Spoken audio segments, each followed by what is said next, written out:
or something. How much is Reese putting in there? A lot. Yeah, it looks like it. Well, I think it's about 30 acres. They had 7 there planted. There was about 30. We were ourselves with another group trying to purchase the vineyard at one point before Kevin bought it. It's yeah, there's some dynamic individuals up in Anderson Valley, so it's been challenging. It's great of an area it is to grow Pinot Noir. It's also there's been some challenges. Yeah, dealing with some of the growers and some of the personalities. I guess I'll leave it at that. But it's you know, Kevin said at one point he would, you know, when they start to get into production, he would look to sell us some fruit off of there. At this point, we have 20 acres across the street at Wendling, and then basically 8 acres at Kaiser. We kind of have our fill right now of Pinot Noir from that end, and now we purchased Hein, and we own Abel as well. So I think our goal is we're working to the next 5 years to have most of our wine be estate fruit. So you know, that can be considered either leased or owned properties, but some of our vineyards we have we're leasing for 30 years are ostensibly we're paying the owners to kind of go away, and we take over all the farming and again, the next we won't have to worry about some of these vineyards for 30 years, so I think that's a good start. Is anybody else? Can you tell us about the rosé? It was delicious.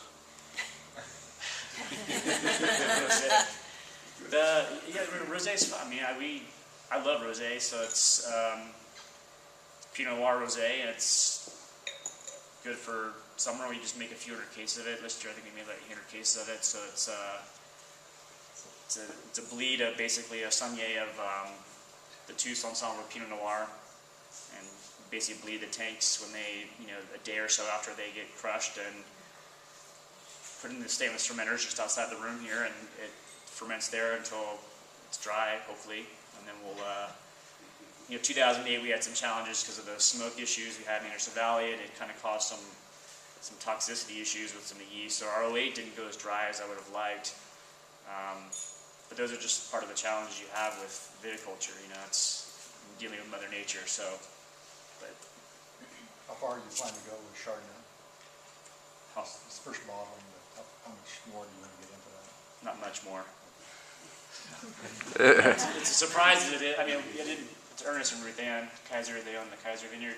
I'm sure they'll be happy we had a picture of them up in front.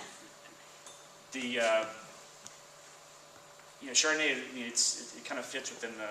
I really couldn't say no. It's at Brousseau Vineyard to have these old vines that were planted and the history that are there. I think it's.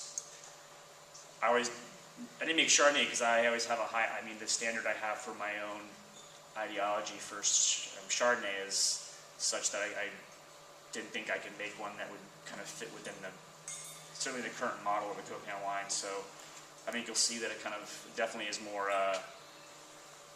racy, and there's richness of the wine, but there's no new oak on it, so it's definitely not meant for anybody who wants, like, I guess a classic, I'm going to call it that California round, rich, kind of malolactic, buttery type of wine. It's not going to be this. So, anyways, interesting what you guys think after all this. Yeah.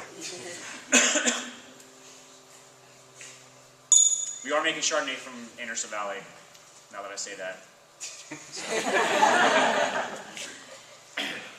What vineyard? Well, right now it's from Farrington Vineyard. Okay. It's in Boonville. Was going to Cake Bread, and we're not going to be producing any more Viognier.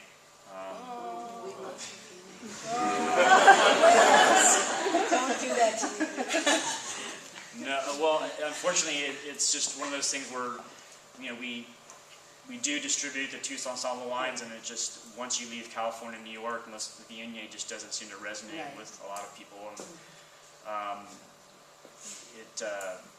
you know, we sell through it cyclically, so it's just one of those things that, and the opportunity arose to, you know, source Chardonnay from Farrington Vineyard, which has a great reputation, and for the same price that we're basically getting Viognier, it was hard to say no.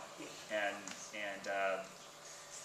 you know, frankly, it kind of fits within the idea of keeping within Anderson Valley. I mean, there's no Viognier in Anderson Valley that we could get that could produce on the same level. So it allows us to stay, you know, cooler climate, stay within Anderson Valley. And the vineyard we were sourcing from before, from McDowell, like you agree with with the recession and the economy in general, there's been some challenge there with farming, and he's, you know, Bill Crawford's a great friend, but he's also had some troubles with trying to keep the ranch stable, and so I think part of it also is just kind of longer-term vision for us to be in a place where we know we can continue to get the fruit from. So it's yeah, it's a work in progress, but I think that's still in tank, so we don't have that to taste today, but we'll see what. It'll be a similar vein to the Brousseau, so I think you'll get an idea of what. It's all stainless fermented, so there won't be any oak, and it'll be vibrant, and clean, and good, hopefully. We'll see. Any other questions? How are you doing with stems in 2010 and For which, in your latest vintage? I mean, you've tended to have a fair amount of whole cluster in the Syrah. yeah, I've always stayed with whole cluster of the Syrahs. I mean, 2010. I know 2010 was challenging. I mean, the Maliks are pretty high in the wine, so it's. I did back off a little bit on the whole cluster. At least the trials are going. Most of the time, I would do something to like 100% whole cluster with some of the wines. And this year, I didn't do any. Like I said, the malic acids are really much higher than they have been, almost double. It was really cold, and we got heat spike at the end, and kind of raised the sugars on us, but it didn't necessarily kind of metabolize the malic acid in the fruit. So I think part of the challenge is trying to just to balance it out. I mean, the stem inclusion that for those of you who don't know, I mean, the malic acid, once it gets converted to lactic acid, you can raise your pH. So, you know, typically you'd see maybe a 0.2 shift in your pH. With this year, it was going almost 0.4 or 0.5. So, which for me, you're trying to keep the wines vibrant and stable as well. It's just a consideration for 2010. I mean, there is no recipe other than I'm going to use stems in the Syrah at some level. So just that's part of it, but there's no kind of set standard of like 50 or 100%. It just depends upon the vintage.